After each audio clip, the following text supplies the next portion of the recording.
Hello दोस्तों, जैसा हम बार बार ऑप्शन एक्सिस में कोशिश करते हैं कि अच्छे अच्छे ट्रेडर्स को लाएं, ट्रेनर्स को लाएं, जिससे आप काफी कुछ सीख सकें। तो ऑप्शन एक्सिस के इस बार के एपिसोड में हमारे साथ हैं धर्मेंद्र जी हैं, जो चार्ट ट्रेडिंग में काफी एक्सपर्ट हैं। और धर्मेंद्र जी से हम जानेंगे उनके बारे में, उनके सेटअप के बारे में। तो धर्मेंद्र जी, आप कब से मार्केट और कब आपने डिसाइड किया कि मार्केट में आना है, और कुछ अपनी जर्नी के बारे में बताएं। It was an accidental था।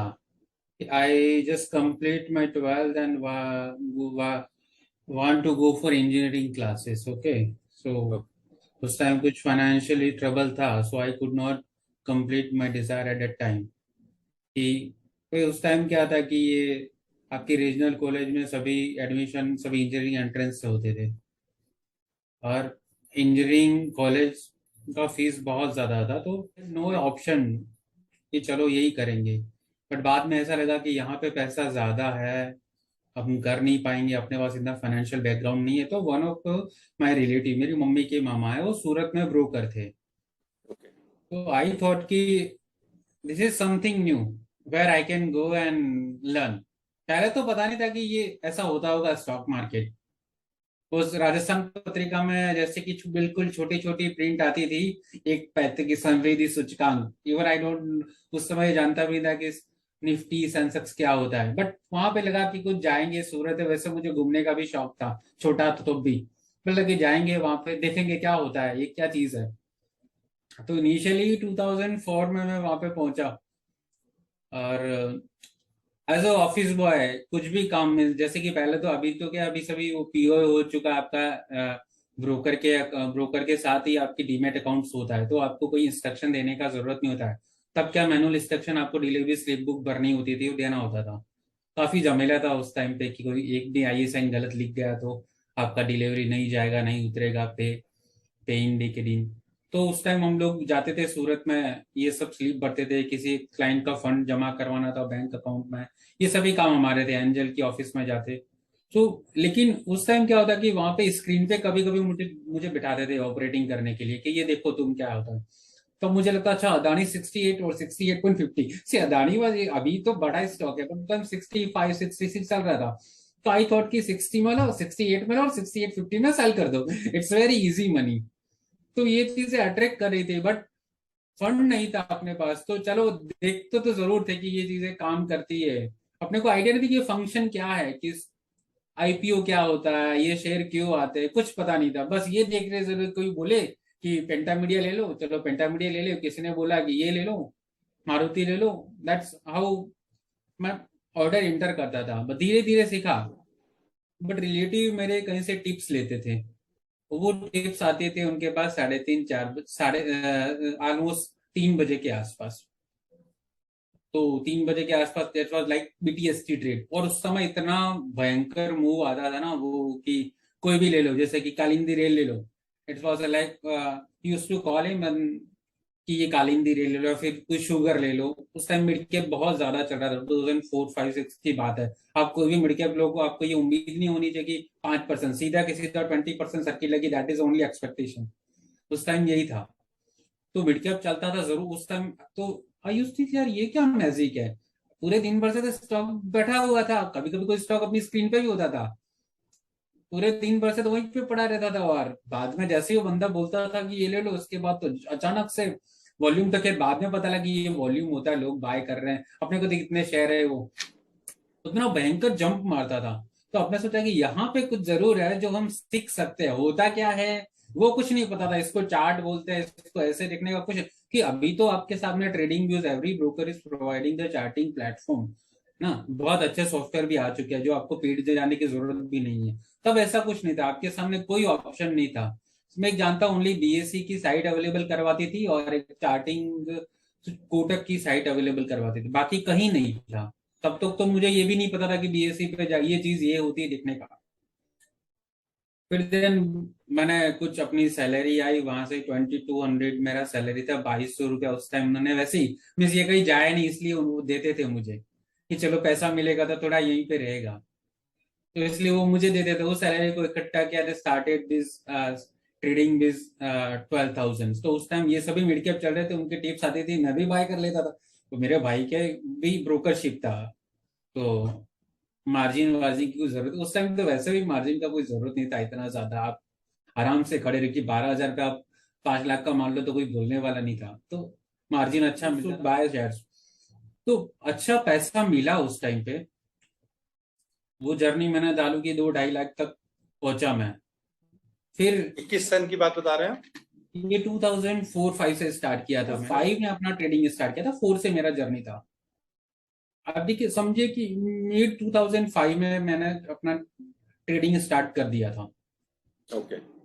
और उस टाइम ये 2004-5 में शायद ये टीसीएस का आईपीओ आया था, तब मैं थोड़ा ऑलमोस्ट एक मैच्योरिटी लेवल पे था कि यार मार्केट ऐसा होता है, आईपीओ ऐसा था, क्योंकि उस टाइम फैंसी थी ना, जैसे कि आर पावर था, ऐसे टीसीएस को बहुत लोग मान रहे थे, तो अपने को आइडिया आ गया था कि ये आईपीओ होता, थोड़ा धीरे धीरे करके 2-3-4 महीने में।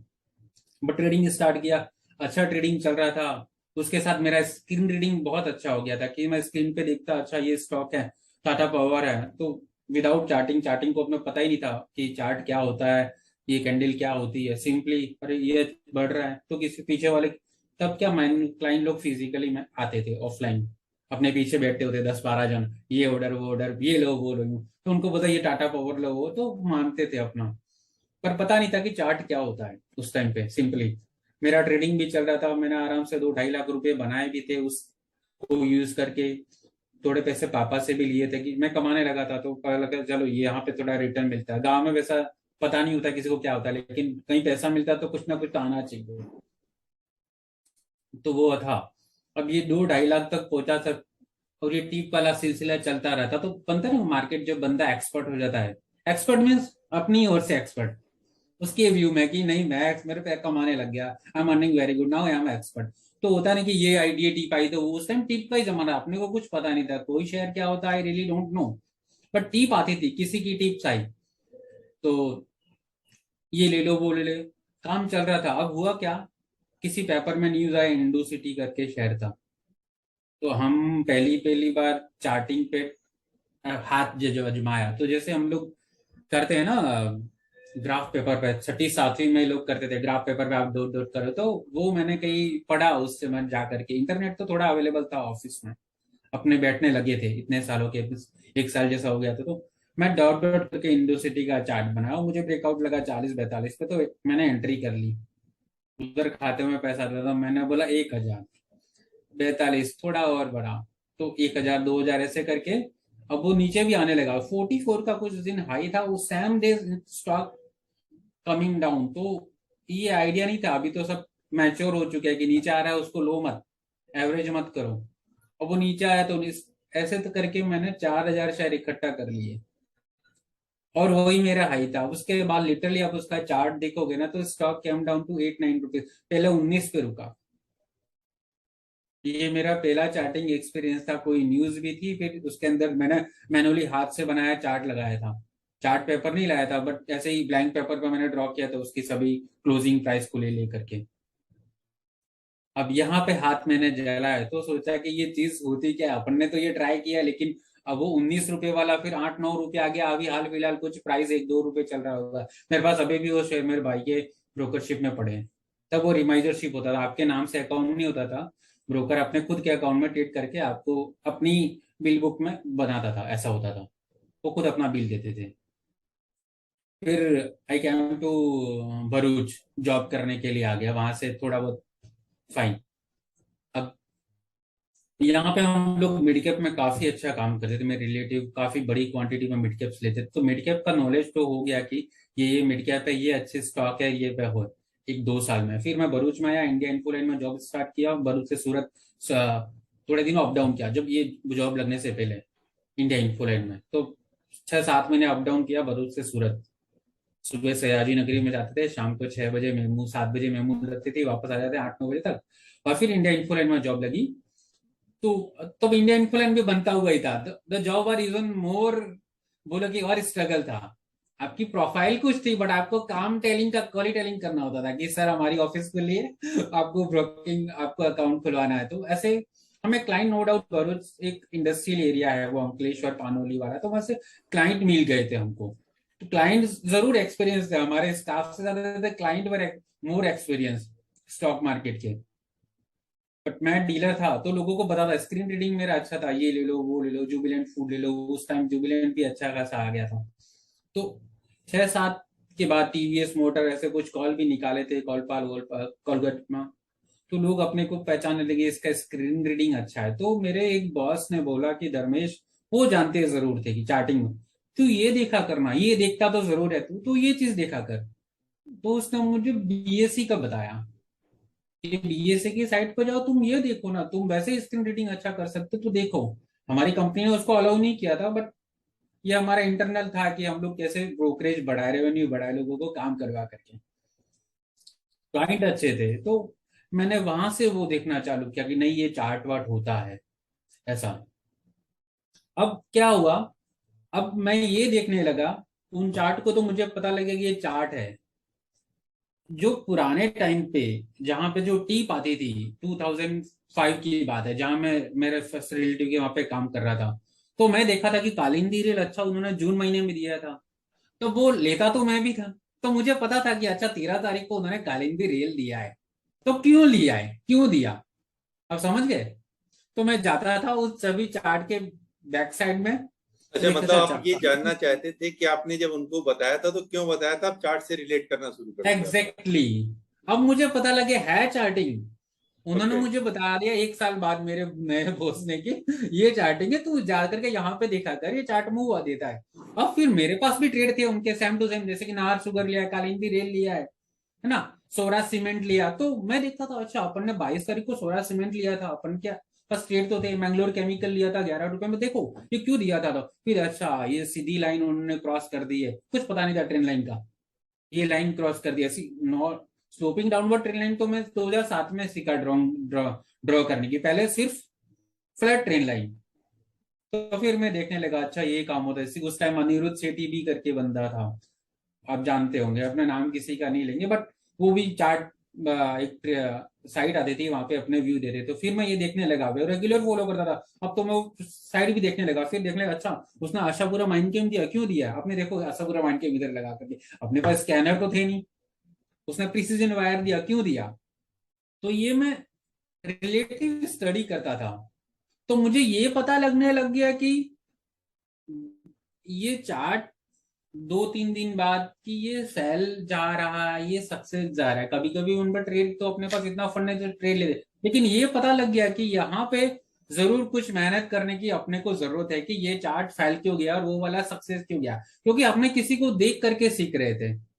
मैं किसी कोई मुझे बोले कि ये चलो ये चलेगा, तो वो बाद में आप स्टडी करोगे तो हो सकता है सक्सेस और फेल, लेकिन यहाँ पे आपने डिसाइड कर लिया कि नहीं ये सक्सेस गया, ये फेल गया, ये सक्सेस गया, तो अपन को पता लगा कि ये क्यों सक्सेस गया।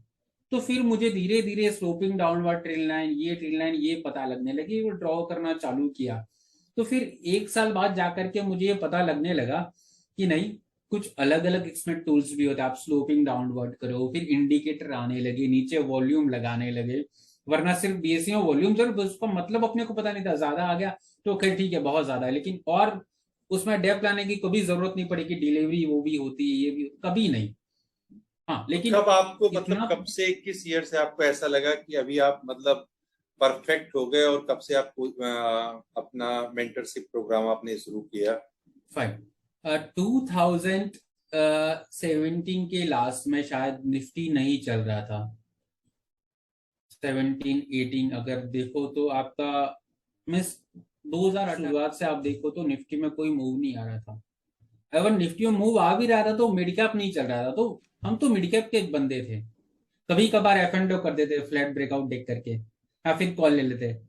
इंडेक्स ज्यादा नहीं करता था उस टाइम पे भी, एफ एंड जरूर मैं कर लेता था, बट इतना फ्रिक्वेंट नहीं था। जैसे अभी मेरे सामने चार्ट ना हो तो मैं ट्रेड ना कर सकूं, लेकिन ट्रेड ना करूं तो फिर मैं रहूं भी नहीं, या फिर मैं कुछ काम दूसरा ही करूं, वरना ट्रेड के बगैर तो सर जी नहीं सकते। अभी तो ऐसा हो गया, तो उस टाइम तो मिड कैप नहीं मिला था, चलो पूरे दिन चल गया, तो इंट्राडे ट्रेड की जरूरत नहीं थी। तो वो 2017 के एंड में एक ऐसा पीरियड आया कि निफ्टी अगर आपका मूव कर रहा था लेकिन मिड कैप नहीं कर रहे थे, और हम थे मिड कैप वाले बंदे। अब मिड कैप ना चले सर तो क्या करेंगे, कमाई कैसे होगी। और तब मेरी एडवाइजरी जरूर साइड बाय साइड में चला रहा था, और वो एक इनकम आ रही थी। सी मैंने इनिशियल बहुत ज्यादा पैसे से नहीं किया, और आप अगर देखते हो तो बहुत सारे इंडिया में एक बेसिक जॉब के लिए आपको ग्रेजुएशन चाहिए, वो भी मैंने नहीं किया। ओके। तो चलो जहां जिस लेवल पे अभी मैं आ गया और जिस लेवल से शुरुआत की थी वो काफी ज्यादा स्ट्रगलिंग था। तो और ज्यादा सोचने का नहीं था कि मिडकैप से ज्यादा आप एफ एंड की ट्रेडिंग में जाओ और ये करो बड़ा करो। तो मिडकैप नहीं चल रहे थे तो प्रॉब्लम होती थी कि अब क्या करने का। तो 2008 के टाइम में तो चलो लॉस भी हो गया था, अपने एक्सपर्ट बन गए थे, बाय सेल सपोर्ट पे करने लगे थे 2008-9 में, जो काम नहीं कर रहा था 2006-7 में तो काम कर रहा था आप, कि वो आए स्टॉक सपोर्ट पे लो। 7 में आपने देखा, 8 तक आप चलो कर रहे थे, लेकिन 8 का के बाद मार्केट पूरा चेंज हो चुका था, वो सपोर्ट रेजिस्टेंस वाला काम नहीं कर रहा था। सपोर्ट ब्रेक हो रहे थे, आप सपोर्ट पे कॉल बाय कर रहे थे, आप सपोर्ट पे स्टॉक बाय कर रहे थे, स्टॉक नीचे आ रहे थे। लेकिन अब क्या कर रहे, अब यहाँ पे तो एक्सपर्ट, चलो अपने को इतना आइडिया आ गया था कि यहाँ हम चार्ट को जानने लगे थे, सपोर्ट रेजिस्टेंस सपोर्ट ब्रेक होता है ये भी पता था, लेकिन वो ट्रेड नहीं मिल रहे थे ना। ट्रेड तो मिलने चाहिए, आप सब हाँ जानते हाँ, हो, लेकिन ट्रेड। ट्रेड तो आना चाहिए ना। अब फिर मेरा एक फ्रेंड है मृगेश करके, बोला कि धर्मेश तुमसे बाद में आने वाले लोग ने ट्रेनिंग स्टार्ट कर दिया, तुम तो उनसे अच्छा जानते हो, अच्छी टिप्स निकालते हो, अच्छा ट्रेड बताते हो, व्हाई डोंट यू स्टार्ट। मैंने बोला कि सी, स्टार्ट तो कर सकते हैं। पहली बात, मैं थोड़ा एकेडमिक में कच्चा हूँ, मीन्स अपने स्कूल में तो आई वॉज स्कॉलर स्टूडेंट, तब मैंने राजस्थान गवर्नमेंट की ओर से 3 स्कॉलरशिप ले ली थी 12th तक तो। लेकिन ये सभी चीज वापस से मटेरियल बनाने का, ये वापस एकेडमिक में आने जैसा था कि आपको लिखने का, ये करने का, एक ये पीपीटी बनाने का। तो उसने बोला कि तू देख तो सही कर, लोगों का तू देख क्या होता है। फिर पीछे वाले सभी आ गए और अच्छे कांटेक्ट बनते हैं इनसे ही। मैं देखो भाई, अभी तो मिड कैप नहीं चल रहे, मैं मिड कैप में तो अच्छा कर लेता हूँ, लेकिन अभी मिड कैप नहीं चल रहा है, नई इनकम हो रही है, एडवाइजरी तो चल रही है, लेकिन एडवाइजरी अब वो एडवाइजरी का सर सिंपल फंडा, आप चला रहे हो ना, तो आपको, आपने जैसे ज्वाइन किया मेरे कॉल देख करके ट्विटर पे, तो क्या होता है पहले 5-6 कॉल आप मेरी वॉच करेंगे। एक बार पैसे देने के बाद भी आपने कमिटमेंट ऐसा कर लिया कि नहीं धर्मेश मैं आपकी फर्स्ट कॉल से काम करूंगा, लेकिन होता क्या है कि वो बंदा पहले कॉल देखता है। अब पहले 3-4 कॉल तो अच्छी चलती है, अब लो ऑफ एवरेज के अकॉर्डिंग हो गए 5वीं 6ठी कॉल सर नीचे आती है आपकी। वो ऐसा होना ही है, आपकी 3-4 कॉल कर लेगी, 5वीं 6ठी कॉल नीचे आती है, और उसी पे वो बंदा जो नई एडवाइजरी लिए वो बड़ी बेट लगाता है, बिकॉज वो लास्ट की 3-4 कॉल तो मिस कर चुका है। अब उसे अंदाजा हो गया कि मैंने जो बंदा पकड़ा है धर्मेंद्र कराल, वो बड़ा है तो अच्छा, उसकी टीप अच्छी चलती है, उसके 3-4 कॉल अच्छे चले, लेकिन मैंने नहीं लिया। अब क्या करता हूं मैं, क्वांटिटी ले लेता हूं, और लो ऑफ एवरेज के अकॉर्डिंग वो स्टॉक ही नीचे आ जाता है। एडवाइजरी की सबसे बड़ी प्रॉब्लम यह है सर। और दूसरी क्या है, एडवाइजरी में लोग, आप कितना भी एडवाइजरी को मीन्स ब्लाइंडली फॉलो करूंगा एडवाइजरी के बाद, लेकिन एक बात बताता हूँ, अगर कल मॉर्निंग में, जैसे कल मार्केट बढ़ा 400 पॉइंट, मैं किसी को बाय बोलूं तो will anybody go for the buy? Monday का मार्केट देखते हुए कोई जाएगा बाय करने के लिए? कोई भी नहीं जाएगा। कोई नहीं जाएगा। पर टेक्निकली ना बहुत सारे स्टॉक में बताया कि बाय करने जैसा है, और हमने किए भी सही जो लोग टेक। तो होता क्या है ना कि अगर एक मार्केट कोविड के बाद 2022 में मार्केट रिवर्स हुआ, जनवरी सॉरी फरवरी मार्च में फॉल स्टार्ट हुआ, और आपका ये मई जून में अच्छी खासी बॉटम बन गई थी 2 मंथ में। और बहुत सारे सेटअप, इवन मैंने बहुत सारे सेटअप शेयर किए हैं, 30-30 रुपए में एफसीएल जो भी 250 रुपए में है, बहुत सारे। उस समय जो बंदा टेक्निकल नहीं जानता उस वक्त ऐसे ही लगे कोविड के कारण मार्केट खत्म हो रहा है। फिर सेकंड वेव में उससे ऐसा लगा कि और ये क्यों बाय करने का, अभी और गिरेगा। थर्ड वेव वापस एक छोटा मोटा, तो उसमें ऐसा लगा कि अभी क्यों गिरेगा। अभी लास्ट जो ऐसा था, ये जो 15,150 वाला मूव, उसके बाद किसको पता था कि मार्केट आपका मूव करेगा ऑलमोस्ट 18-20%? किससे पता था कि 18,000 जाएगा निफ्टी? किसी तो को लोग इतने, जिस दिन से रिवर्स होना वो चालू हो उस दिन से रिसेशन का, recession everybody was thinking recession. और commodity price all time high चल रहा है, हाई पे चल रहा है, जैसे कि आप कुछ भी देखो, कॉपर निकल एनीथिंग, वो रो इनफैक्ट तो करेंगे, लेकिन मार्केट उसके बाद भी चला ना। अगर मुझे तो टेक्निकल नहीं पता है तो हम अमित जी, लोग अभी बाय नहीं तक करेंगे। जैसे आप मेंटरशिप जो कर रहे हैं, तो हम्म। अभी तक जब से आपने शुरू किया अभी तक कितने स्टूडेंट को आप मतलब मेंटरिंग कर चुके ऑलमोस्ट होंगे? Sir 800 student, 800 student. 800 student, and there are almost, almost नहीं बोलूंगा मैं, 23 पीपल जो मेरे से ज्वाइन करने के बाद या फिर मेरे से ज्वाइन करने से थोड़े दिन पहले अपनी जॉब लेफ्ट कर चुके थे for the professional trading. Okay, तो अभी जैसे हम आपके स्क्रीन पे चलेंगे और स्क्रीन पे आप आज क्या बताएंगे, बैंक निफ्टी इंडेक्स के बारे में या किसी पर्टिकुलर स्टॉक के बारे में, एनीथिंग कैसे सर, सेटअप? आप कुछ भी ले स्टॉक ले लीजिए। जनरली मेरा आइडिया का सर ट्रेंड के साथ ही ट्रेड करने का होता है, अगर मैं इंट्राडे ट्रेडर हूं तो। और मेरा एक नए, बैंक निफ्टी आप मतलब बेसिकली ट्रेंड फॉलोइंग करते हैं, तो बैंक निफ्टी पे अपन बात करें। Yes, trend following. और मुझे इन्वेस्टमेंट में जाने का है सर, तो मैं फिर रिवर्सल ज्यादा पकड़ता हूँ, बिकॉज वहां पे मैं ब्रेकआउट की वेट करने से पहले मैं रिवर्सल ज्यादा ले लेता हूँ। ओके, रिवर्सल लेने का फायदा ये है कि आप एक लॉन्ग टर्म के लिए आपको बहुत छोटे स्टॉप लॉस के साथ ट्रेड मिल जाता है।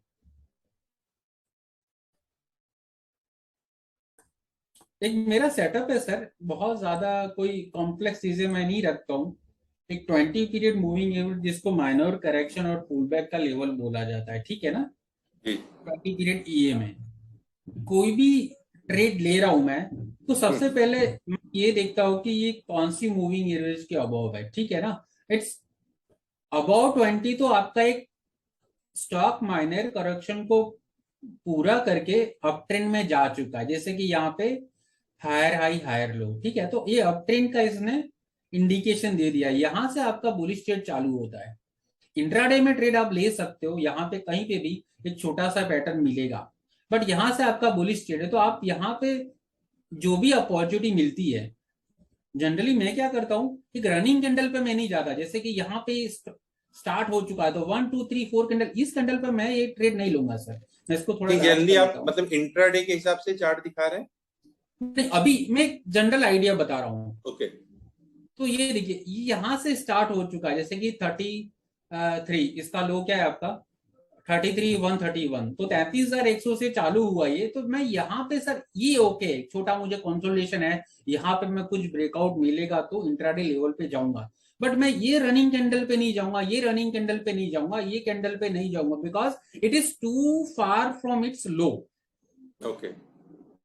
बिकॉज जनरली क्या हमारा स्टॉप लॉस सर लो होता है, स्विंग लो होता है।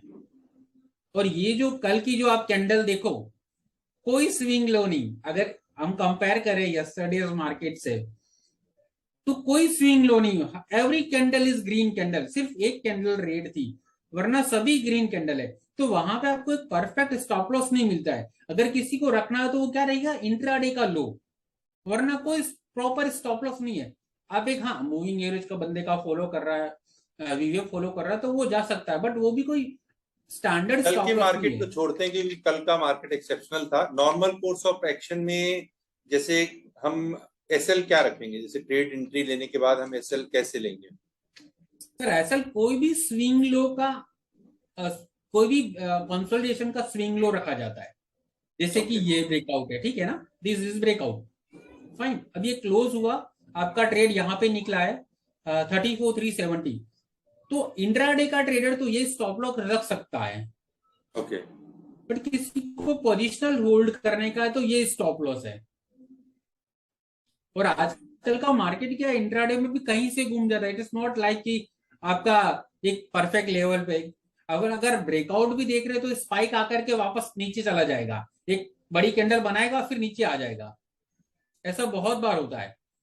तो बेटर है कि हम एक प्रॉपर स्टॉप लॉस के साथ काम करें। अगर ये भी एक ब्रेकआउट है, छोटा ब्रेकआउट, तो इसमें भी स्विंग लो का स्टॉप लॉस ये आएगा।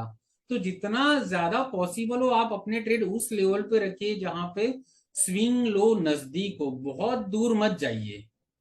सी, रिटर्न तो मिल सकता है, आप किसी ब्रेकआउट ब्रेकडाउन पर ट्रेड लोगे तो रिटर्न तो मिलेगा, एक ट्रेड अच्छा होगा तो। लेकिन आपका रिस्क अपेटाइट डिफरेंट डिफरेंट होगा, तो हो सकता है आप वो नहीं मैनेज कर पाओगे। अब ये मार्केट है, अगर आपने एक दिन के लिए ट्रेड ले लिया ओवरनाइट और 200-300 पॉइंट डाउन अप खुलता है, तो कैसे रिस्क मैनेज होगा। तो जितना ज्यादा स्विंग लो, जैसे कि अब ये स्विंग लो है, किसी एक बंदे ने यहां से बाय कॉल लिया होता तो ये परफेक्ट स्विंग लो इसने एक बार होल्ड किया है कल तक, राइट। राइट। तो ये जो टाइम फ्रेम कितने का रखते हैं इंट्राडे में, आप कितने टाइम मैं फ्रेम क्या जनरली रहता है? अगर इंट्राडे में 15 मिनट और आवरली लेता हूँ। कोई बहुत लंबा कंसोलिडेशन है तो उसके लिए आवरली ले लेता हूँ, बिकॉज लंबा कंसोलिडेशन में क्या होता है, लॉन्गर टाइम फिर वैलिडेशन का जरूरत होता है। ओके। ठीक है।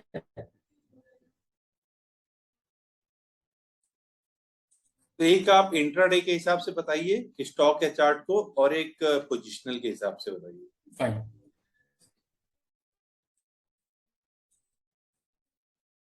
पहले हम पोजिशनल व्यू से ले लेते हैं, ठीक है। लेट्स सी कोई बड़ा ब्रेकआउट है। धर्मेंद्र जी थोड़ा ऐसे बताइएगा कि जो हमारे व्यूअर हैं, समझिए उनको कुछ भी नहीं आता है, तो टाइम फ्रेम से शुरुआत करेंगे कि हम ये टाइम फ्रेम रखेंगे, वीकली पे कैसे चेक करते हैं, एसएल कैसे डिसाइड, इस तरीके से थोड़ा डिटेल में बताइएगा जिससे काफी कुछ वो सीख सकेंगे। Sure sir, okay, I will try my best sir. Okay, so यहां से लेते हैं हम लोग। सी, एक डाउ थ्योरी के हिसाब से हायर हाई हायर लो, तो आपका अप ट्रेंड में स्टॉक यहां से निकला, प्रीवियस हाई को ब्रेक किया, क्लोज दिया, तो ये आपका एक अप ट्रेंड बना है 34,370 के वो। और इसका स्टॉप लॉस ये रहेगा सर, विच आई से बड़ा आपको लग सकता है, बट एक पोजिशनल के हिसाब से किसी को ज्यादा बड़ा नहीं लगेगा। इसके बाद इसने मूव अच्छा दिया है, लेकिन सी जब तक ये मूव नहीं आता तब तक हमें नहीं पता है कि क्या है, लेकिन यहां से ट्रेड लिया है तो ये स्टॉप लॉस आएगा। अब आप इसको नए ब्रेकआउट पे आप लोग ऐड कर सकते हो, व्हाटएवर नया स्विंग बन रहा है आप ऐड कर सकते हो, या फिर अब हम एंट्री हम कब इंट्राडे लेंगे में जाएं। क्या सर? पोजिशनल में, जैसे पोजिशनल में हम एंट्री कब लेंगे, मतलब हमें पोजिशनल में एंट्री लेनी है? ओके सर, दो ऑप्शन में देता हूं। एक तो क्या है कि आप अपनी क्लोजिंग 330, 3 से 330 का एवरेज होती है, ठीक है ना, अपना मार्केट का। तो जनरली हम लोग क्या करते हैं, 320 के बाद जाते हैं। ये तो चलो बैंक निफ्टी, अगर मिड कैप में कोई लेना है, ब्रेकआउट देख रहे हैं हम लोग, तो 320 के बाद देखते हैं, ठीक है। मिड कैप का फंडा कोई को स्टॉक लगाते हैं क्या? अगर मिड कैप का कोई स्टॉक हो तो उसका चार्ट लगाए। एनीथिंग मिड कैप, क्या सर लार्ज कैप ले लेते हैं हम लोग, एलएनटी, लार्ज ठीक है कैप ना। कोई भी जो,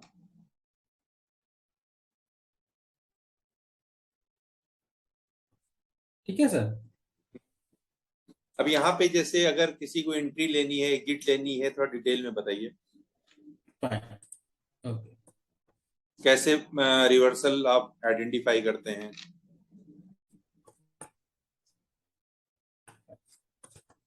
रिवर्सल सर जनरली क्या होता है, रिवर्सल कहीं ना कहीं एक सपोर्ट पे बने प्राइस, कोई भी सपोर्ट हो सकता है मेरी ओर से। अगर सपोर्ट आप देखो तो अगर विजु जो चार्ट पे ऑब्वियस दिखता है, that is previous resistance, okay, अभी वो सपोर्ट का काम करेगा, वाइसा वर्सा चेंज ऑफ पोलैरिटी, या फिर कोई important moving average, just like आप एशियन पेंट देखो, जो मैंने ट्विटर पे क्लियर दिखाया है कि 120 मूविंग एवरेज से वो घूम रहा है, और वहां से वो 2700 से बहुत अच्छा मूव दिया, ऑलमोस्ट ऑल टाइम हाई के पास चला गया। तो ये दो चीजें हम लोग देख सकते हैं चार्ट पे जो विजिबल है, वरना आप फिबोनाची लगाइए, वो भी एक ऑप्शन है रिवर्सल फाइंड आउट करने का। बट जहां पे आपको कोई ट्रेंड लाइन सपोर्ट है या प्रीवियस सपोर्ट है कोई अवेलेबल है, तो वो एक अच्छा रिवर्सल पॉसिबिलिटी बनाता है आपके लिए। ऐसा नहीं कि वहां से रिवर्सल आ जाएगा। नाउ अब क्या करोगे आप लोग, कोई ट्रेंड लाइन ब्रेकआउट आ रहा उस, ये जैसे कि यहां पे मैंने कोई देखा कि ट्रेंड लाइन का सपोर्ट है, ठीक है सर। हाँ, okay, anybody who follow the trend line, और यहाँ पे एक हॉरिजॉन्टल सपोर्ट है एलएनटी का, फाइन, ये देख लो 1440 के आसपास। अब तो क्या इसमें करेगा, ये डेली का चार्ट पे देख रहे हैं हम लोग। यस डेली का चार्ट है, ठीक है सर। क्लियर है कि मुझे सपोर्ट मिल गया है, ओके, अब मैं रिवर्सल फाइंड आउट कर रहा हूं।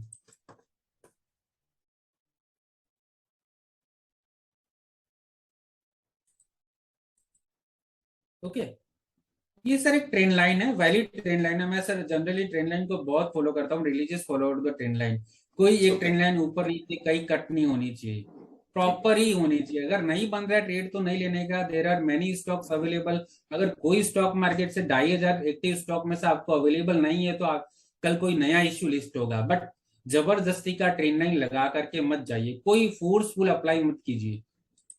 टेक्निकल एनालिसिस फेल तभी जाता है जब आप फोर्सफुल अप्लाई करते हो, वरना कोई ऐसा नहीं होता कि फेल जाएगा, ठीक है ना। हो सकता है आपकी एक्सपेक्टेशन के अकॉर्डिंग चार्ट मूव ना करे, आपके टारगेट ना आए बट फैल जाए, ऐसा नहीं है। Charts are always right. हम जरूर ऐसी कोशिश करते हैं कि यहां से ड्रॉ किया, वहां से ड्रॉ किया, नहीं होना चाहिए। ये देखिए सर, ये बड़ा पैटर्न है falling veg, those who know the technical analysis classic. अब इसके बीच में एक ट्रेंड लाइन ब्रेकआउट आ रहा है यहाँ पे। ओके।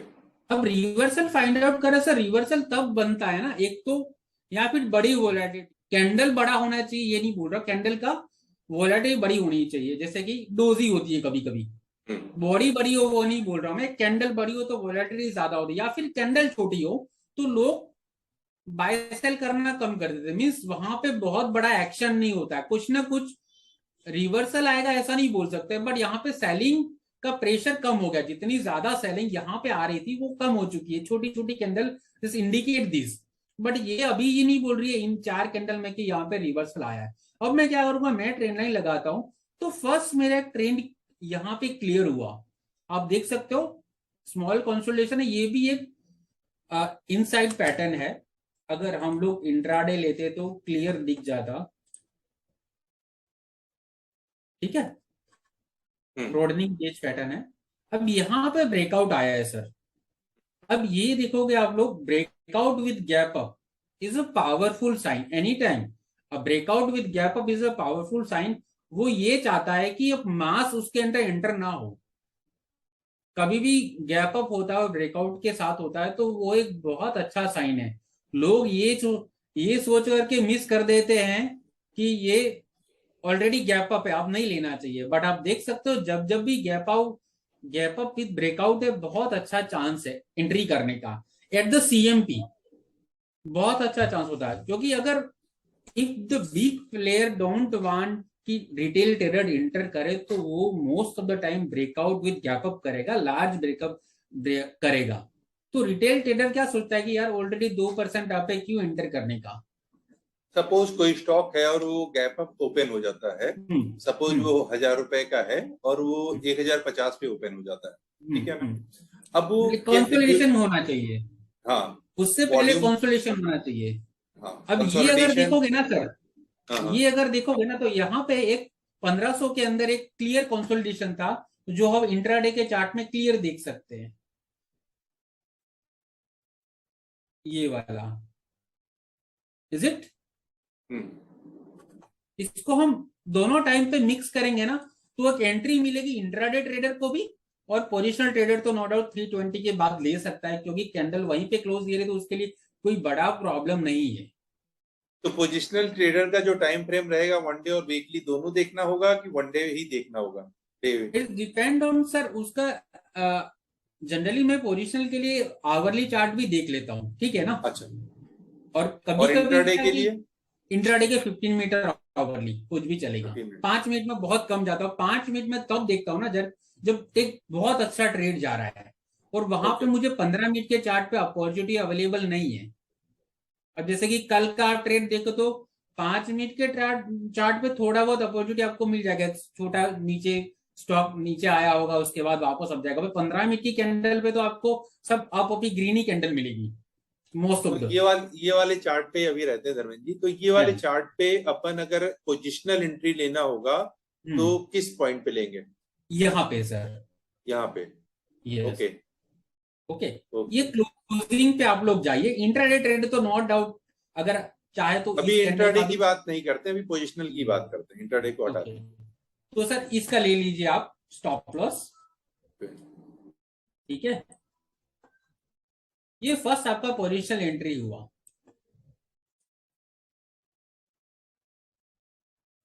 तो स्टॉप लॉस क्या रहेगा यहाँ पे? सर स्टॉप लॉस आपका ये रहेगा, ये जो कंसोलिडेशन का लो है ना स्टॉप लॉस होगा, okay, so this one the previous candle 1475 whatever the lowest low, okay, ये स्टॉप लॉस रहेगा। अब यहां पे एंट्री कीजिए और फिर एक मेजर ब्रेकआउट आएगा, मैं यहां पे फ्लैट एंट्री इसलिए सर्च की सर, मेरा लेने का कारण ये था कि सिर्फ फ्लैट ब्रेकआउट के बाद आपके नियरेस्ट रेजिस्टेंस नहीं होते हैं, अगर आपने एक फ्लैट ब्रेकआउट ले लिया 8000 पे तो उसके पास कोई रेजिस्टेंस नहीं है, तो वो 8,000 वाला स्टॉक 8,200 जा सकता है। लेकिन अगर स्लोपिंग डाउनवर्ड ट्रेंड लाइन पे एंट्री ली है आपने, तो हो सकता है कि ये जैसे कि ये ट्रेंड लाइन है, आपने स्लोपिंग डाउनवर्ड यहाँ पे एंट्री ली, तो ये रेजिस्टेंस हुआ, ये वाला रेजिस्टेंस हुआ, अब ये वाला रेजिस्टेंस हुआ, this all will work as a resistance. That's why मैंने ये ब्रेकआउट जो हमारा आ रहा था 1492 पे, 1492 पे, मैंने उसको 1500 पे लिया कि मुझे फ्लैट ब्रेकआउट चाहिए था। क्योंकि हो सकता है अगर ये 1492 पे लेता और मैं 1500 से वापस रिवर्स हो जाता, बिकॉज प्राइस है वेरी गुड मेमोरी, और लास्ट के 2-3 बार स्टॉक ये 1498 से घूम चुका है, मीन 1495 से आप लोग देख सकते, 1496 ये दिन का हाई है, फिर उसके बाद 1492 और ये 1493, मीन्स एक क्लियर रेजिस्टेंस को, नियरेस्ट रेजिस्टेंस को क्लियर हो जाने दो, जो बड़ा रेजिस्टेंस का काम कर रहा है। तो इट वाज हम लोगों ने एक राउंड फिगर में 1500 ले लिया, और वो क्लियर हुआ तो हमारा एंट्री ट्रिगर हुआ। Is it sir? तो ये जो 1500 पे आपने एंट्री ले ली, तो अभी एग्जिट कैसे करेंगे, क्या रहता है एग्जिट का आपका? सर एग्जिट का कोई भी स्विंग हाई, जैसे कि within this small pattern there can be target and price is respecting this, okay, within this. और जनरली मैं क्या करता हूँ, पोजिशनल ट्रेडर है, अगर आपके पास फंड है तो आप वो स्टॉप लॉस रख के होल्ड कीजिए, नो बडी नोस क्या टारगेट है, क्या जाएगा, नो बडी नो सर। हाँ, अगर आपका स्विंग लो फेल हुआ तो आप एग्जिट कर लो, क्योंकि तो स्विंग बेसिकली लो क्या है कि अगर आपके फंड है और आपके पास लग रहा है स्टॉक रिवर्स कर रहा है, आपने आइडेंटिफाई कर लिया, तो उसको होल्ड करके आप रख सकते हैं, होल्ड करके रख सकते हो। और आगे वरना जब क्या होगा, जब भी आपको लगे yes, आपका कि मतलब रिवर्स हो रहा है, और आप एग्जिट कर सकते हैं अपनी इच्छा के अनुसार। या फिर किसी मेजर रेजिस्टेंस पे आप लोग थोड़ा बहुत बुक करो 50%, जैसे कि मैंने ये ट्रेड 1520 में एंट्री करी थी, ठीक है ना, तो ये आपका 1650 रेजिस्टेंस है, मेजर है, तो यहां पे आप बुक करो। तो जनरली जैसे आपने यहाँ पे एंट्री की, मैं बहुत से लोगों को देखता हूँ कि वो ऊपर वाली ट्रेंड लाइन पे जहाँ से वो ब्रेकआउट दे रहा है वहां पे एंट्री करने की कोशिश करते हैं। यस, ये मेजर ट्रेंड लाइन। अब इसका रीजन दूसरा मैं एक और ऐड कर लेता हूं, आप लोग देखिए मोमेंटम भी ऐड करो।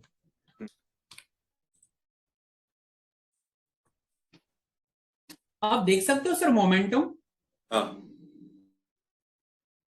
इसको आरएसआई, क्लासिकल आरएसआई डाइवर्जेंस है, प्राइस इज मेकिंग स्विंग लो, यहां पे देख सकते हो 1506 का क्लोज है, और यहां पे क्लोज है 1453, जहां पे लो बना रहा है सर।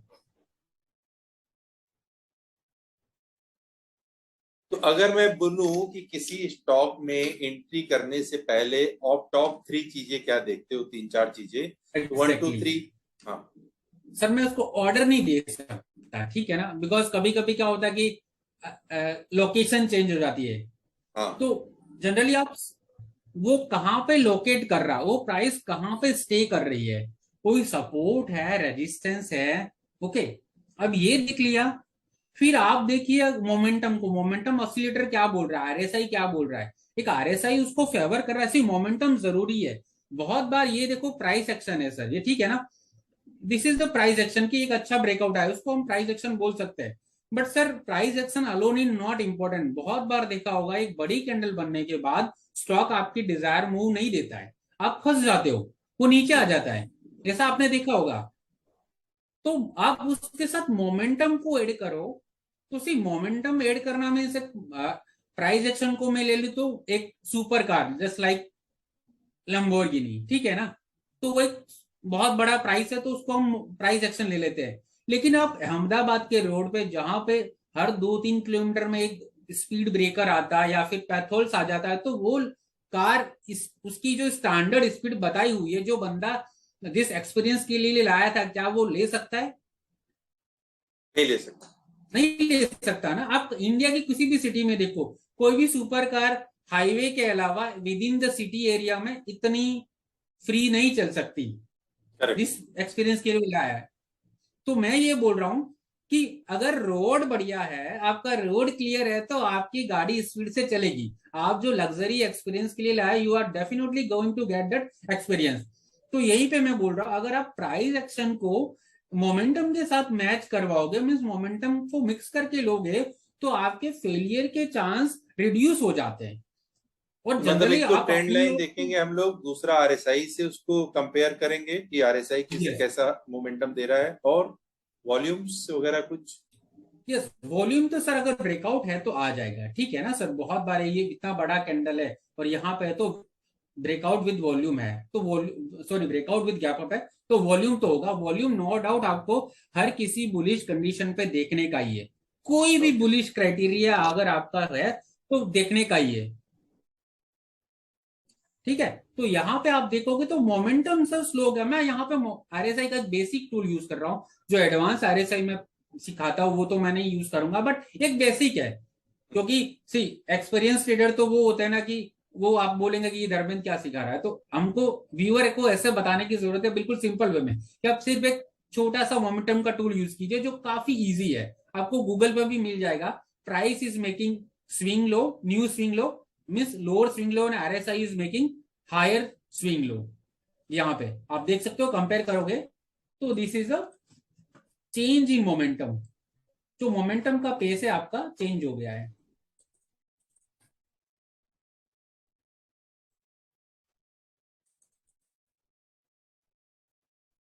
ठीक है सर, ये वाला price is making lower swing low and RSI is making higher swing low. Correct correct correct. अब यहाँ पे कैंडल ने भी थोड़ा बहुत आपको कंफर्मेशन दे दिया। आप यहाँ पे बाय नहीं करोगे, आप यहाँ पे ब्रेकआउट की वेट करोगे। मैंने रीजन बता दिया कि मैं हॉरिजॉन्टल जो बार बार घूम रहा था वो मैं अवॉइड करूंगा, उसके अबव ही बाय करूंगा। नो डाउट मुझे 1% ज्यादा हाई देना पड़े तो दूंगा, मैं कंफर्मेशन की वेट करूंगा, वरना मैं ओके। नहीं जाऊंगा। ठीक है। तो यहाँ पे मेरा ट्रेंड लाइन था, आप देखिए तो हॉरिजॉन्टल सपोर्ट था, फॉलिंग वेज का सपोर्ट था, फिर ये मोमेंटम स्लो हो गया और मोमेंटम के साथ मैंने प्राइस एक्शन मैच करवा दिया। और यहाँ पे फिर मुझे डर नहीं रहा, इवन दो ये जब मैंने एलएनटी की कॉल निकाली थी, ट्विटर पे रखी थी, तो बहुत सारे लोग एग्री नहीं थे, देवर एक्सपेक्टिंग कि ये ट्रेंड लाइन ब्रेकआउट होगी तब हम जाएंगे। तो मैंने सेम बेस पे बजाज फाइनेंस भी निकाल करके रखा था। ओके। मैंने अपनी मेंटरशिप में लोगों को बताया कि हमको क्यों जाना चाहिए बजाज फाइनेंस में एट दिस लेवल। तो ये चीज है कि आप मोमेंटम और प्राइस एक्शन मिक्स करोगे तो आपको बहुत अर्ली एंट्री मिल जाएगी, और एक छोटे से स्टॉप लॉस के साथ आप एक रिस्क ले सकते हो। वरना आप यहाँ पे जाओगे तो आपका स्विंग लो का स्टॉप लॉस बड़ा हो जाएगा। धर्मेंद्र जी, एक चीज बताइए कि जो हम्म नए ट्रेडर हैं, हम्म जैसे आपने एमबी ब्रोकर ले रखा है, बहुत सारे स्कैनर ले रखे होंगे क्योंकि आप हाँ, एक मेंटर हैं आज की डेट में। हम्म, आरएसआई के अलग अलग टाइम फ्रेम है, अलग अलग वो। लेकिन अगर एक नया ट्रेडर है, वो ट्रेडिंग व्यू में वो चार्ट देखता है तो उसमें सब बेसिक्स हैं, तो क्या उससे उसका काम चल जाएगा? सर इवन प्रोफेशनल ट्रेडर का काम भी चल जाता है। ओके। सिर्फ तो ये मतलब इशू पैसा आपकी तरफ से एक ये राय है कि जो नए ट्रेडर हैं उनको किसी हम्म पेड में नहीं जाना चाहिए, बेसिक चीजें सीखने के लिए जो बेसिक फ्री सॉफ्टवेयर हैं उपलब्ध है उन्हीं का उपयोग करते हुए उनको अपनी ट्रेडिंग मेरे जर्नी को आगे बहुत बढ़ाना सारे चाहिए। ग्रुप मेंबर है, मुझसे पूछते हैं कि सर मैं ये सॉफ्टवेयर लूं। आई से कि देखो, सॉफ्टवेयर का वैल्यू जरूर है कि आपको अलर्ट दे देता है। जो आपने एक एंट्री के लिए अलर्ट रखा, जैसे कि ये 1500 पे है, ठीक है ना, या फिर मुझे आरएसआई का वैल्यू चाहिए, वो मुझे कंफर्म कर देगा। जो ये तो, अगर ये तो मैं मैनुअल दिख रहा हूँ, ठीक है ना, बट सर आप अगर 50 स्टॉक फॉलो करें तो आप मैनुअल भी देखो ना, क्या इश्यू है। अगर इनिशियल लेवल पे जब आपने पैसा कमाना नहीं चालू किया है, तो फिर क्यों पेड में पैसा देने का। कहीं ना बहुत ही कहीं अच्छी तो सजेशंस है नए व्यूअर्स के लिए और नए ट्रेडर्स के लिए कि शुरू में आप बहुत सारा पैसा इधर उधर इन्वेस्ट मत करिए, सीखने पे ज्यादा फोकस करिए।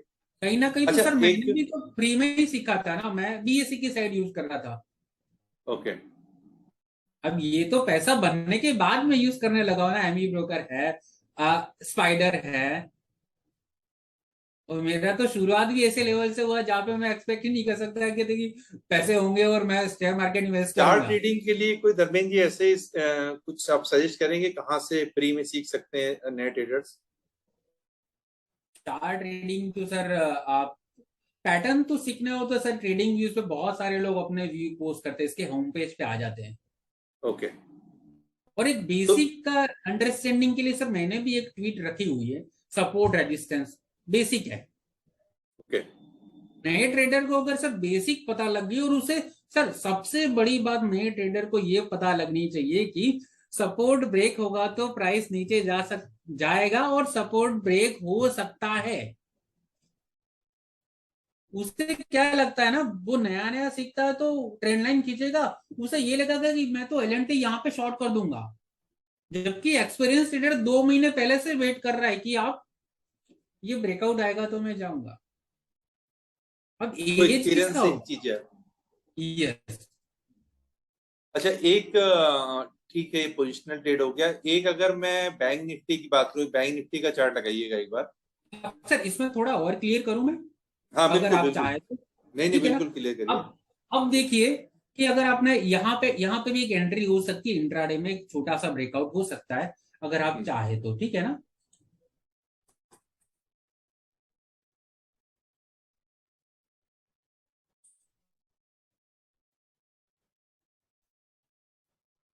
ये वाला, ठीक है, ये ब्रेकआउट है, ठीक है। हम्म। अब देखिए सर, ये ब्रेकआउट होने के बाद जो 1580 पे निकला, उसके बाद स्टॉक 100 रुपीज बढ़ा, ठीक है। मैं I just want to say कि ये तो चलो एक्सपीरियंस ट्रेडर है तो रिस्क मैनेज कर सकता है, वरना आप देखोगे तो एक इतनी बड़ी कैंडल है, जो candle single candle itself is 2.5% sir. So अगर ये रिस्क मैनेज नहीं कर सकता तो आई से कि मेरा सजेशन है कि अभी रनिंग कैंडल है जो एक के ऊपर चल रही है उसमें मत जाइए। You have to wait for any consolidation pattern in upside, फिर आप उसमें ट्रेड लीजिए। अब जैसे कि ये कंसोलिडेशन पैटर्न है बना,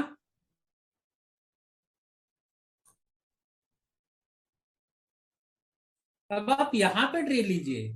सी, कंसोलिडेशन पैटर्न और कंटिन्यूएशन पैटर्न का सबसे बड़ा फायदा यह होता है कि एक तो आपको बहुत छोटा स्टॉप लॉस मिल जाता है, और नई एंट्री यहाँ पे आपको पता नहीं तो कि स्टॉक 1580 से 1680 से घूमेगा या 1700 से घूमेगा।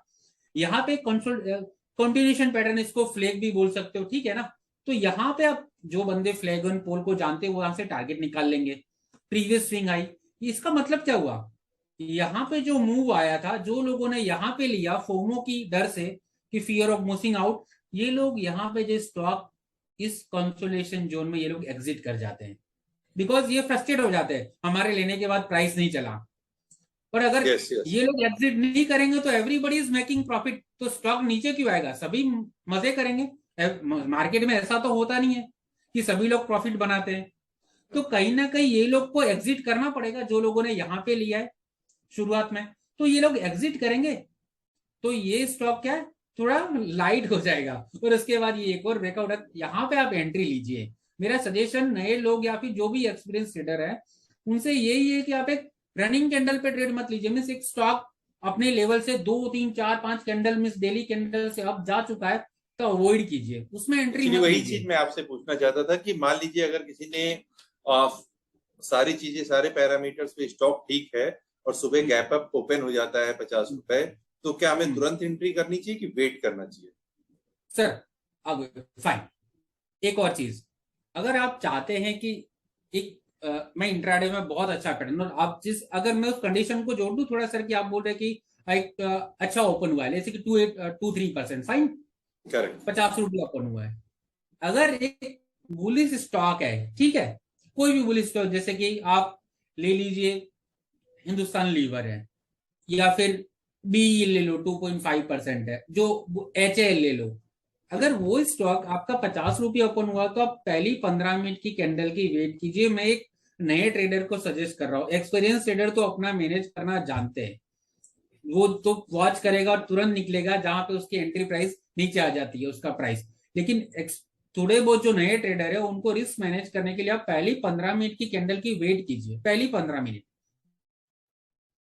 फिर उसका हाई क्रॉस होता है तो आप लोग ले लीजिए, स्टॉप लॉस लगाइए। सिर्फ इंट्राडे ट्रेडर की बात कर रहा हूं, तो पहली 15 मिनट की कैंडल का लो, okay.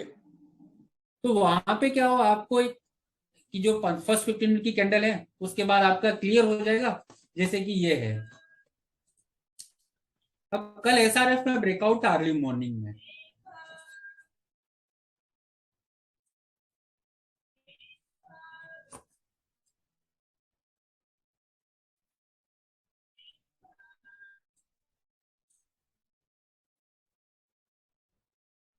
This one is breakout sir. Okay, fine. तो आप यहाँ पे एंट्री ले सकते हो, ये वाली कैंडल, ठीक है। स्टॉप लॉस जरूर बड़ा वीक था तो मूव इसने बड़ा बढ़ा दिया, ठीक है। बट ये कैंडल आप सिर्फ इस कैंडल पे मत चले जाइए, ये कैंडल का हाई क्रॉस करने दो और बेटर है कोई कैंडल उसको क्लोज करे, वरना आप ऐसे ही एक सिंगल कैंडल जो क्लोज दे रही है 15 मिनट की, उस पर अलोन मत जाइए, उसका हाई क्रॉस करने दो, तो फिर आपका स्टॉप लॉस ये रहेगा। वरना मैं ये स्टॉप लॉस लेता हूँ, एक छोटी कैंडल है ये तो नो डाउट आपका एसआरएफ का कैंडल 2% का है, एक छोटी कैंडल है जो यहाँ पे क्लोज है, मीन ब्रेकआउट में अगर इसको मानू 2445 को, तो अगर ये कोई क्लोज 2454 देती है तो मैं इसका स्टॉप लॉस लूंगा, ये जो लो है। अभी बहुत बड़ा कैंडल है, इसने ब्रेकआउट से बहुत अच्छा दूर क्लोज दिया है, तो ये स्विंग इसी कैंडल का लो जो डेज लो है वो एक आप स्टॉप लॉस ले सकते हो। इवन बैंक निफ्टी में भी ये अप्लाई, कल कल की जो बड़ी बड़ी कैंडल थी मॉर्निंग में उसमें आप कर सकते हो, बहुत बड़ा गैप डाउन है तो। वरना अगर आप इस ब्रेक डाउन की बात करोगे, मैं शॉर्ट ट्रेड बड़े लाइक करता हूँ, वहां पे पैसा फास्ट मिल जाता है, लोगों को पैनिक होता है।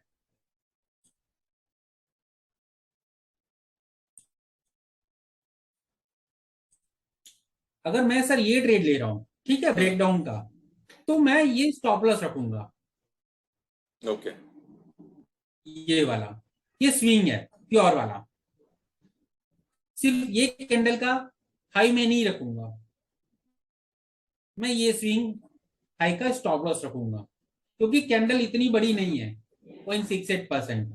ओके, तो मैं ये अगर यहाँ के अबाव जाएगा तो ब्रेक मेरा सेल कॉल फेल है ऐसा मानूंगा, बट यहाँ पे कैंडल बड़ी है तो मैं इसका ही लो लूंगा, ठीक है। कैंडल बड़ी है मीन्स ब्रेकआउट से बहुत अच्छा अब क्लोज दे रही है। बहुत बार होता है कि कैंडल बड़ी होती है लेकिन ब्रेकआउट के पास ही रहती है, तो ये भी आपको देखना पड़ेगा, ठीक है। अब आप देखिए मेरे जो अभी मैंने जो बताया कि एलएनटी का, मैं रनिंग कैंडल पे ट्रेड नहीं लेता, आप लोग ये देखोगे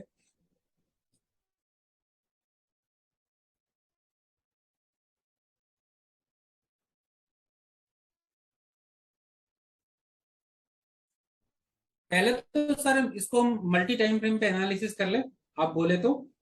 हाँ बिल्कुल बिल्कुल, टाइम है अपने पास, आप आराम से बताइए कि अगर एक नोविस ट्रेडर चार्ट रीडिंग में एक्चुअली ये नए लोगों के लिए ही है, ठीक है ना। एक्सपीरियंस ट्रेडर चाहे तो आप रिलेट कर सकते हैं।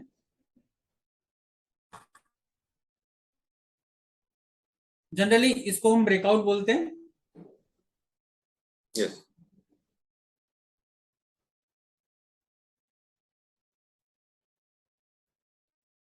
Fine, it is breakout. अब ये ब्रेकआउट अब यहाँ पे लोगे ना तो प्रॉब्लम क्या है, कहीं फंस जाओगे।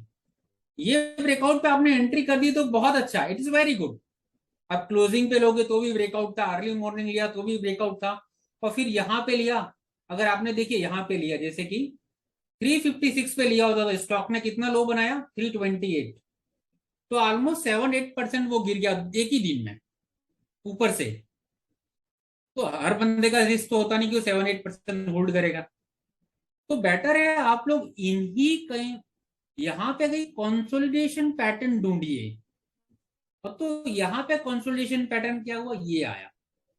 अब अगर हम इंट्राडे करें ना, ये मैंने ट्विटर पे मेंशन किया था कि ये मैं लेना भूल गया, मैंने अलर्ट लगा के रखा था अर्ली मॉर्निंग, और एक ही कैंडल बड़ी निकल गई। तो मैं ये बोल रहा हूँ एक बड़ी कैंडल होती है ना सर, अगर गैप अप एंड ब्रेकआउट और बड़ा कैंडल है तो वहां पे रिटेल को एंट्री मिलना मुश्किल है। A person who is a big hand he don't want कि रिटेल को एंट्री मिले। कभी भी ये देखना कि गैप अप ब्रेकआउट है, बहुत बड़ा कैंडल है ना, वहां पे रिटेल का पार्टिसिपेट वॉल्यूम तो ऑब्वियसली होगा, तो वॉल्यूम बगैर रिटेलर के मीन्स बहुत बड़े लोग एंटर कर चुके हैं, दे डोंट वांट कि रिटेल यहाँ पे एंट्री करे। तो अगर आपको फर्स्ट में ही मिल जाता है तो सोचे बिना एक छोटा सा क्वांटिटी रखना, स्टॉप लॉस को एडजस्ट करने, लेकिन एंट्री ले लेना। Never we forget this. और आप देख सकते हो ये मार्केट लास्ट के 3 दिन से, कल का तो चलो मार्केट अप था, लेकिन इसके बाद भी ये स्टॉक चल रहा था। जो 387 पे इसका ब्रेकआउट था, उसके बाद वो 530 तक गया। One of the very good move, 140 rupees move है। तो मैं ये बोल रहा हूं कि अगर आप यहां पे एंट्री नहीं ले पाते, which is the daily chart breakout around 300 और 110, तो आप ये रनिंग कैंडल में मत लीजिए डेली बेस पे। You have to wait for any consolidation pattern breakout. Consolidation का वेट करें, उसके बाद अगर स्टॉक ऊपर की साइड मूव करता है तो हम उसमें एंट्री करें। करेक्ट? ये मैं क्यों बोल रहा हूँ सर, आप कंसोलिडेशन का लोगे तो आपका स्टॉप लॉस ये हुआ 355 और 390, राइट? और यहाँ पे देखो 286 और 327, और 327 पे बंदा एंट्री नहीं कर रहा, वो तो यहाँ पे किसी रनिंग कैंडल पे रह रहा है। एक दिन तो ब्रेकआउट आएगा, ट्विटर पे पोस्ट होगा, नेक्स्ट डे चढ़ेगा अर्ली मॉर्निंग में, तो 340 350 उसके बाद मिलेगा उसको। तो कभी कभी क्या था, मार्केट वीक होता था तो ये रिटेस्ट करने को आता है। अब ये सेम एग्जांपल मैं बताता हूँ। अब मैंने कल परसों पोस्ट किया था, मैंने एस्ट्रा माइक्रो लिया, वी और लॉन्ग इन एस्ट्रा माइक्रो। ये अभी रिसेंट के ट्रेडिंग में बताता हूँ कि क्यों आपको कहाँ पे जाना चाहिए। ये सेम चीजें मेरे ग्रुप में मैं शेयर करता रहता हूँ, तो अच्छा है लोग सीख पाए। अब ये देखिए डेली चार्ट पे देखोगे तो आप लोग सर एक, ठीक है, ये ब्रेकआउट बोल सकते हैं उसको, क्लोजिंग वाला, ये this is breakout, fine, I took entry here, और ये रेजिस्टेंस पे रुका। अब ये क्या देखिए, ये आप स्टॉप, मैंने तो, अब ये देखोगे ना कि ये रनिंग कैंडल है 1 2 3, अगर आप यहाँ ब्रेकआउट बोल करके एंट्री ले लेते हो सर, कहीं फंस जाते हो तो स्टॉक आपका आ जाता है 256 फ्रॉम 390। सबका रिस्क एपेटाइट इतना नहीं होता, उसको गेन तो 20 रुपए के लिए चाहिए होता। और मार्केट की ये बड़ी बात है, अगर आप देखोगे ना, जो बंदे सीख रहे हैं ना, वो रिस्क तो अपना स्टॉप लॉस बरोबर लगाएंगे, इवन कभी कभी स्टॉप लॉस को थोड़ा एक्सटेंड करेंगे नीचे की ओर अगर बाय साइड पोजीशन में, बट प्रॉफिट में बहुत जल्दी निकलेंगे। तो यहाँ पे वो ब्रेकआउट बोल करके 20-30 रुपए का ट्रेड करेगा, लेकिन स्टॉप लॉस में लंबा रह जाएगा। दैट्स व्हाई आई से कि आप एक अगेन इस पैटर्न में एक छोटा सा ब्रेकआउट आएगा, तो ये 293 पे एक ब्रेकआउट आ रहा है और यही ट्रेड मैंने लिया है। तो बस एड किया ना, तो 295 में ही मैंने एड करवाया है। ये देख सकते हो कंसोलिडेशन पैटर्न ब्रेकआउट है, और 280 285 का इसका स्टॉप लॉस था, सिंपल, और एक अच्छा गेन है आपके। फिर एक और ब्रेकआउट आएगा, आप ये रनिंग कैंडल पे जो स्विंग लो से काफी 2 या 3 कैंडल एक्शन हो चुके, वहां पे अवॉइड कीजिए। इंट्राडे में भी आपको ये करने का है। ओके। बहुत बार होता है, कल एक कोई मुझे बोला मुझे टाइटन लेना चाहिए, तो मैंने बोला भैया मत लो टाइटन, 2600 ऑलरेडी चल रहा है। तो उसने बोला टीवी पे कॉल हो रहा है, मतलब क्यों ले रहे हो टाइटन, कि ये रनिंग क्या है सर, आप देखो इसकी कैंडल सर, रनिंग कैंडल है जब इस, तो ये क्यों लेने का, ये नीचे आ गया वापस, तो रनिंग कैंडल पे मत जाइए।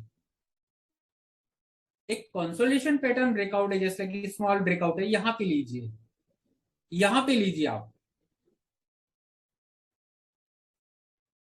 वरना क्या आपका स्टॉप लॉस काफी दूर हो जाएगा, तो वो अच्छा नहीं है।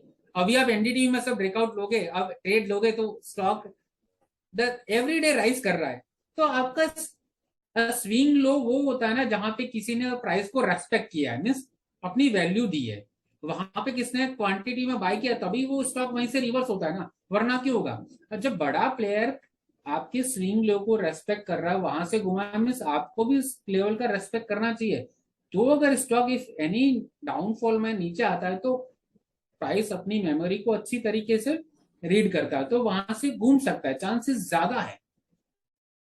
मतलब मैं देखता हूँ अक्सर ऐसा होता है कि अगर गैप अप ओपन हुआ और किसी नए ट्रेडर ने एंट्री ले ली, तो वो थोड़ी देर बाहर भी आ जाता है, क्योंकि स्टॉक एक बार पीछे आता है, और जैसे स्टॉक पीछे आता है तैसे वो ट्रेडर जो है अपने को एग्जिट कर लेता है, उसे लगता है कि स्टॉक अब नीचे जाने वाला है, ये तो अब ये 15 देखिए, मिनट्स। बहुत बार होता है ना कि यहाँ पे जैसे कि अर्ली मॉर्निंग की एंट्री ले ली उसने, ठीक है, 15 मिनट की कैंडल, ये वाला जिसका हाई है 2560, फर्स्ट कैंडल है, तो आपको एंट्री ये कैंडल पे लेने का, which is the third candle. Okay, इसका हाई क्रॉस हुआ फर्स्ट कैंडल का, ये आपकी एंट्री। आप अगर गैप अप ओपन होता है तो सिर्फ वही कैंडल पे एंट्री मत करो, आप वेट कीजिए।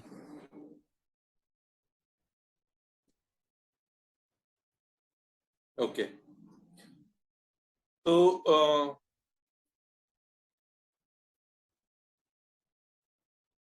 एक बैंक निफ्टी का चार्ट लगाएं एक बार,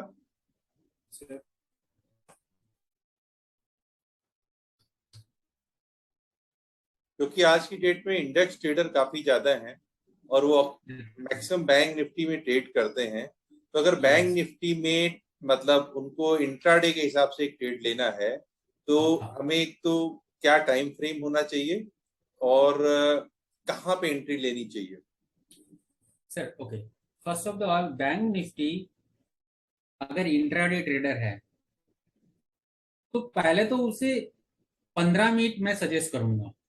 मैं 5 मिनट सर यहाँ पे सजेस्ट करूंगा जहां पे ऑलरेडी बहुत सुपर बुलिश ट्रेंड स्टेब्लिश हो चुका है और मुझे 15 मिनट पे एंट्री नहीं मिल रही है, तो मैं 5 मिनट पे जाऊंगा। ठीक है, हाँ, अगर नीचे मैं 5 मिनट पे नहीं जाऊंगा, स्टॉक इज डाउन ट्रेंड, जो स्टॉक ऑलरेडी सुपर बेरिश है, मीन डाउन ट्रेंड है, तो वहां पे मैं 5 मिनट पे नहीं जाऊंगा, वहां पे मैं 15 मिनट या आवर नहीं लूंगा। अगर आप सर देखिए कि एक यूएसए का आर्मी जो काफी माइटी आर्मी के सामने अगर आप सीरिया की आर्मी को लड़ा दिया जाए तो वो शायद नहीं करेगा, 1 घंटे भी शायद टिक नहीं पाएगी। अगर उसके सामने सिर्फ चाइना या ऐसा कोई कंट्री आए, रसिया, तो वो सिर्फ बोल बच्चन करेंगे, आर्मी तो चलो दूर ही रहेगी, क्योंकि उन्हें एक दूसरे का पोटेंशियल पता है।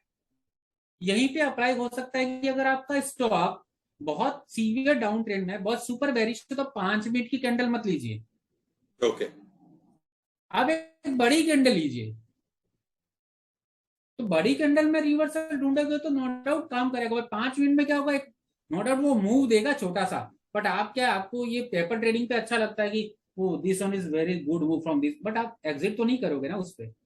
आपको ये हाई सिर्फ इस लो के बाद ये हाई दिखता है कि ये हाई बना है, वरना ये जब हाई बनता तब आपको नहीं पता लगता कि यही हाई है और यहां से घूम जाना चाहिए। ये हिंडसाइट में गुड है कि चलो ये हाई है और आपको एग्जिट करना था, वो यहाँ पे पता लगता है, यहाँ पे नहीं पता लगता है। तो 5 छोटी छोटी कैंडल पे एंट्री लेना बंद करने का सबसे पहली बात। ओके, हाँ, एक बहुत अच्छा ट्रेंड स्टेबिलिश है, जैसे कि यहाँ पे बहुत अच्छी कैंडल बन रही है तो आप 5 मिनट पे ले लीजिए, बिकॉज आप ट्रेंड के साथ ही ट्रेड कर रहे हो ना, ट्रेंड अप है, 5 मिनट में बुलिश ट्रेड ले रहे हो, ब्रेकआउट ले रहे हो, वो काम कर लेगा। ठीक है, तो पहले 15 मिनट की कैंडल लीजिए, और एक बहुत बड़ा लंबा मीन्स पैटर्न ब्रेकआउट है, मीन्स बहुत दिनों से कंसोलिडेट हो रहा है, तो वहां पे आप आवरली चार्ट लीजिए, क्योंकि 15 मिनट पे क्या होगा, नो डाउट किसी भी टाइम फ्रेम पे वो स्पाइक बना सकता है, but the higher time frame will give you the more confirmation. ठीक है ना, जैसे कि अभी मैं सिप्ला लूंगा, हम वापस बैंक निफ्टी पे आएंगे। अब सिप्ला लोगे सर, ये अर्ली मॉर्निंग ब्रेकआउट दिया सर, और एक ही कैंडल नीचे आ गई, तो पहले आप इस कैंडल की हाई क्रॉस करने का वेट करो। आप देख सकते हो सर 9:15 की कैंडल है, 9:30 को क्लोज हुई, ब्रेकआउट दिया, इसको हम जनरली कॉपर हैंडल ब्रेकआउट बोलते हैं। ठीक है, और ये नीचे आ गया, तो पहले इस कैंडल के हाई का वेट कीजिए। बेटर है आप उस हाई के अबव क्लोज हो, बट इतना भी नहीं वेट कर पाते तो इसका हाई क्रॉस करने का वेट कीजिए। और इसको अगर 15 मिनट की जगह पे हम आवरली में ब्रेकआउट लेते हैं तो शायद ये ब्रेकआउट नहीं होता।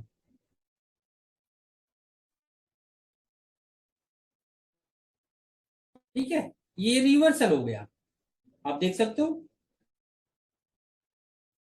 Is reversal. तो जितना ज्यादा हाई टाइम फ्रेम लोगे आपको कंफर्मेशन तो उतना इस ज्यादा कैंडल है। के हाई पे ही हमें दोबारा एंट्री करनी चाहिए अगर इस अभी कैंडल।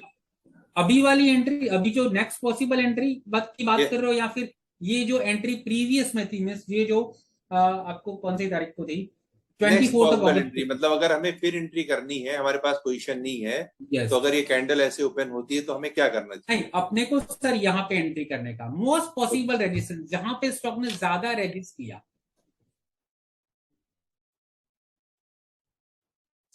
अब यहाँ पे देख सकते हो अंडर 50 ये ज्यादा रेजिस्ट कर रहा था। हो सकता है ये स्पाइक आया होगा, ऑपरेटर ने फंसाने के लिए किया होगा लोगों को, हम्म, तो और एक दो वो चलेगा। देखिए उसके उसके बाद जब क्लोज हुई तो नीचे ही चली गई, मतलब कंसोलिडेशन पेज में इसको चली गई। रिवर्सल बोलते हैं, हम रिजेक्शन बोलते हैं, फेलियर ब्रेकआउट है। अब failure breakout work same as the breakout, उसी ब्रेकआउट आपका अपसाइड डायरेक्शन में काम करेगा, फेलियर वाला नीचे वाले में काम करेगा, बिकॉज यहाँ पे सभी लोग फंस चुके हैं ना सर। अब प्राइस हम्म, नीचे जाएगा तो ये लोग सब लोग पैनिक करेंगे ना, उनका सेलिंग तो आएगा।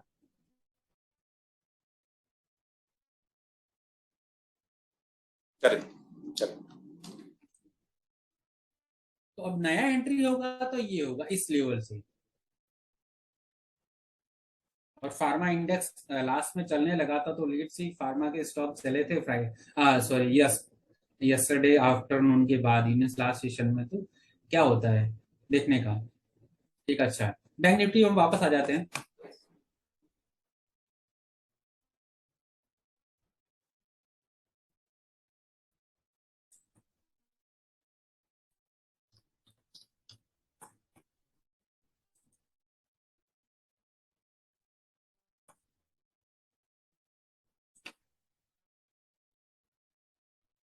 सर कल का हम एनालिसिस कर रहे हैं, चलो मैं तो ये तो आफ्टर मार्केट एनालिसिस हो गया, बहुत बढ़िया लगता है कि होने के बाद हम बोल रहे हैं, बट आप देख सकते हो यहाँ पे फ्लैग बन रही है।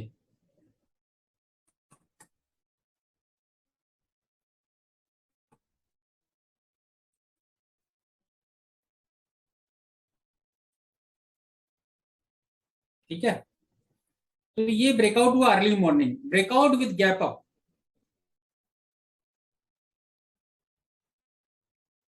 Breakout with gap up, a good sign. वही बोल रहा हूँ कि रिटेलर यहाँ पे एंट्री नहीं करेगा, उससे डर लगता है तो ऑलरेडी ये तो 1% आप है फिर एंट्री करने का।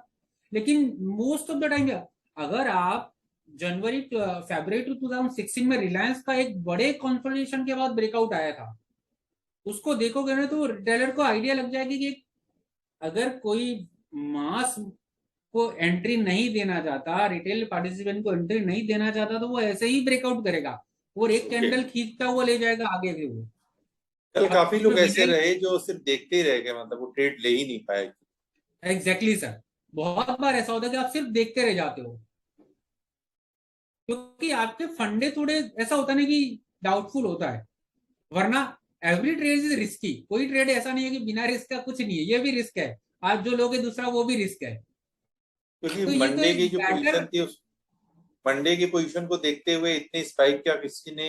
No buddy would have, nobody would have thought. और आज का मार्केट भी आजकल ऐसे ही हो गया आपको कि कोई आइडिया नहीं दे रहा।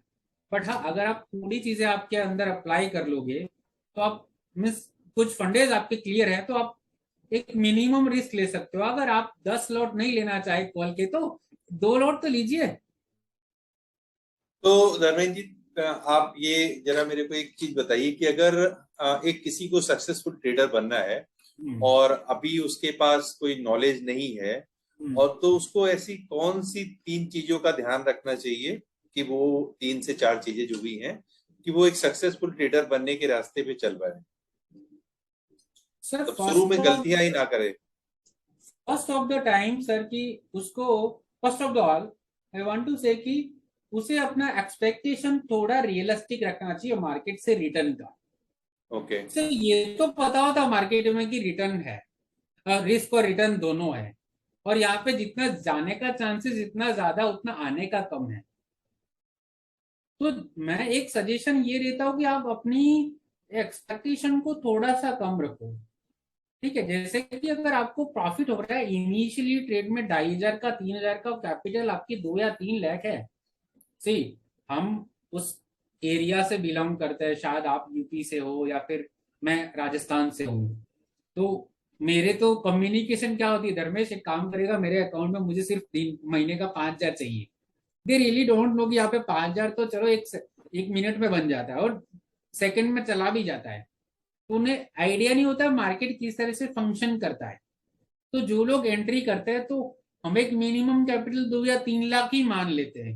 मैं बहुत बार ऐसी सिचुएशन फेस करता हूँ, ये कल भी 2-3 लोग के मैसेज थे कि सर इतनी कैपिटल है, मैंने बोला कि चलो थोड़ा बहुत आइडिया तो दे देता हूँ। तो आप एक अप्रोच थोड़ी ऐसी रखेंगे, आप ट्विटर पे जो ज्ञानबाजी होती है ना कि 1:3, 1:4, 1:5, hold on, hold your winners, उस पर मत जाइए, क्योंकि आप एक लेवल पे है ना कि वहां पे कॉन्फिडेंस बिल्डअप की जरूरत है ना, कि अगर आप एक स्टॉक आपने लिया है, जाने दिया, लेट इट मूव ऑफ, थोड़ा बहुत टेक्निकल आपको पता है कहां से रिवर्स होता है, सपोर्ट रेजिस्टेंस, तो वहां पे अगर आपको जो भी आपकी कैपिटल है, मैं अगर 2-3 लाख की कैपिटल मानूं, तो 2,500 से 5,000 के बीच में आपको प्रॉफिट मिल रहा है, तो आप प्रॉफिट बुक कीजिए, पार्शियल बुक कीजिए। अब ऐसा नहीं है कि आप 800 का स्टॉक लिया और 950 हजार तक भी बुक नहीं कर रहे और वापस नीचे आ जाता है, तो आप फर्स्ट तो क्या, आपका कॉन्फिडेंस हिट होगा। अगर करेक्ट। पैसा अकाउंट में है तो, पैसा आपकी जेब में है तो बंदा दुनिया में घूम सकता है, ये तो सब जानते हैं। आपको दुनिया घूमने की बात नहीं है, स्टॉक मार्केट की दुनिया में, कम से कम इंडियन स्टॉक मार्केट में तो आप पैसा है तो बने रह सकते हो।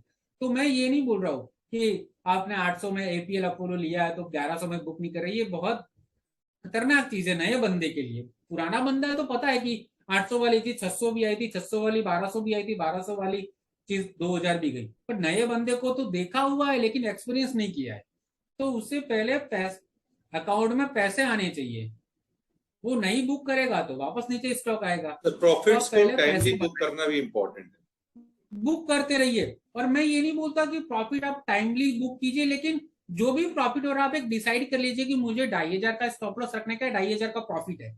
मैं ये नहीं बोल रहा कि 1:3 पे जाइए, लेकिन हाँ उस लॉस को उसी कैपेसिटी में रखिए आपके, कि बहुत ज्यादा लॉस नहीं हुआ। क्योंकि अगर आपने सीखा है, अच्छा सीखा है, नए नए बंदे, तो आप 10 में से 10 कॉल तो आपके स्टॉप लॉस हिट होंगे नहीं, राइट? तो कहीं ना कहीं अगर आप 2,500-3,000 की स्टॉप लॉस रखते हैं, 5,000 की रखते हैं मिनिमम कैपिटल के लिए, तो आप कम से कम 6-7 ट्रेड में तो टारगेट हिट करवाओगे, या फिर 5 में करवाओगे, कम से कम ब्रेक इवन पे तो रहोगे। तो वो जो सक्सेस आपको कॉन्फिडेंस देगी। अगर आपकी सक्सेस फेलियर से ज्यादा है तो आपको ये तो उम्मीद हो जाएगी, आप 10 लोगों को बोलोगे कि नहीं यार मार्केट में कमा सकते हैं। और जैसे जैसे कॉन्फिडेंस बढ़ता जाता है, आप थोड़ा क्वांटिटी भी इंक्रीज करो, कि पहले 5,000 की स्टॉप लॉस रखते थे, 10,000 की रखो, या फिर 10,000 की जगह पे आप 2 स्टॉक लीजिए, 2 स्टॉक में पोजीशन बनाइए, मार्केट में इतने सारे स्टॉक है। तो फर्स्ट मेरी सलाह है कि आप रियलिस्टिक अप्रोच रखिए। लोग क्या बोलते हैं ट्विटर पे, 500 किसी 5,000 हो जाएगी, आपको मतलब नहीं रखने का है। आपके पास यस बहुत मीन्स एक लेवल से ज्यादा पैसा है कि 25-30 लाख का फंड है, तो आप लोग क्या कीजिए, उस फंड को डिवाइड कर लीजिए। एक आपका क्या होगा, इन्वेस्टमेंट पर्पस होगा, जहां पे आप इन्वेस्टमेंट करना चाहते हैं। क्योंकि ऐसा भी होता है कि 800 वाला स्टॉक 1,200 जाएगा और 1,200 वाला 950 होगा, तो वो इन्वेस्टमेंट में तो होल्डिंग है, लेकिन अगर जो बंदा ट्रेड कर रहा है उसके लिए क्या, वो तो तो 900 पे नया बेसिकली भी ले। कैपिटल पे ध्यान रखना है, प्रॉफिट बुक करके अपने कॉन्फिडेंस को बढ़ाना है। यस, और अगर कॉन्फिडेंस आपके पास बढ़ाइए। अच्छी कैपिटल है तो उसको जो है कहाँ पे कितना इन्वेस्टमेंट करना है, उसको ट्रेडिंग और इन्वेस्टमेंट दोनों के कैपिटल को बाइफरकेट कर लेना चाहिए। यस आई सी। अब मेरा एग्जांपल ले लो, अब मेरे पास एक्स्ट्रा माइक्रो 203 रुपए से पड़ा है, अब 240 पे नया ब्रेकआउट आया तो मैं इन्वेस्टमेंट के लिए लिया। अब सर 285 पे लूंगा, 200-300 पे लूंगा, वो थोड़े ना मैं इन्वेस्टमेंट के लिए लूंगा, मैं उसमें ट्रेडिंग करूंगा। करेक्ट। क्योंकि प्रोफेशनल ट्रेडर, मेरे पास इनका सोर्स क्या है, अगर मैं वहां से नहीं कमाया तो मेरी दूसरी, मैं खर्चे कैसे पूरे करूंगा। बिल्कुल सही, बिल्कुल सही।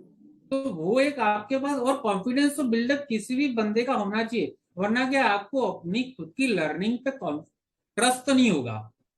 क्योंकि अगर आप नया नए सीखते हो उसको तो यही चाहिए कि मैं पैसा बनाऊं, ये न कि न प्रकार है ना मुझे पैसा आना चाहिए। वो सीख करके कर रहा है तो और भी अच्छा है। करेक्ट। तो थैंक यू धर्मेंद्र जी, आज बहुत ही अच्छा लगा आपसे बात करके, और भविष्य में फिर कभी टाइम मिलेगा तो अपन टाइम निकालेंगे, कोई ऐसा वेबिनार लेके आएंगे जिससे नए ट्रेडर्स को सीख सकें। और चार्ट रीडिंग के बारे में मैं मानता हूं कि आज ऑप्शन एक्सेस के व्यूअर ने काफी कुछ सीखा होगा। एक और और बात सर, अगर हम जाते हुए ऐड करें तो नया बंदे को ऑप्शन से थोड़ा सा दूर रहिए। हाँ, नए बंदे को हम लोग खुद भी कहते हैं कि ऑप्शन से दूर रहें, वो और रहिए। शुरू में उसको कैश से ही काम करना चाहिए। कैश पे अगर वो होल्ड बनाता है तो उसके बाद वो डिसाइड कर सकता है। वो पहले नॉलेज, उसको मैं तो कहता हूँ किसी भी चीज को करने से पहले आप पहले उसके बारे में नॉलेज लीजिए, फिर आप, क्या है, सबकी अलग अलग साइकोलॉजी होती है, सबका अलग अलग करने का तरीका होता है, तो उसमें बहुत सारी बातें आती हैं। तो सब, आज हम लोगों ने काफी कुछ सीखा, और आप ऐसे बने रहिए, और अच्छे अच्छे हम ट्रेडर्स को लेके आते रहेंगे जिनसे आप काफी कुछ सीख सकते हैं। तो thank you Dharmendra ji, thank you very much, और बहुत ही अच्छा लगा। और जल्दी आपके साथ हम कोई वेबिनार करेंगे जिसमें हमारे ट्रेडर्स चार्ट रीडिंग के बारे में और काफी कुछ सीख सकेंगे। Thank you Dharmendra ji, thank you very sir much. मुझे इनवाइट करने के लिए, और आपके सभी व्यूअर को उम्मीद है सभी लोग देखेंगे, और आपके पुराने वीडियोस के भी जहाँ पे काफी अच्छे ट्रेडर के आपने इंटरव्यू दिया, मैं भी उनसे उन्हें देखा कल। तो देखिए आराम से अपने ट्रेडिंग डिसीजन, कोई जल्दी मत कीजिए। मार्केट सबके लिए है, ऐसा नहीं है कि सिर्फ एक्सपीरियंस लोग बना सकते हैं। आराम से देखिए, ज्ञान लीजिए, पैसा बनता चलाएगा। Money making is a process, पहले प्रोसेस को फॉलो कीजिए। Thank you sir. Thank you very much, thank you.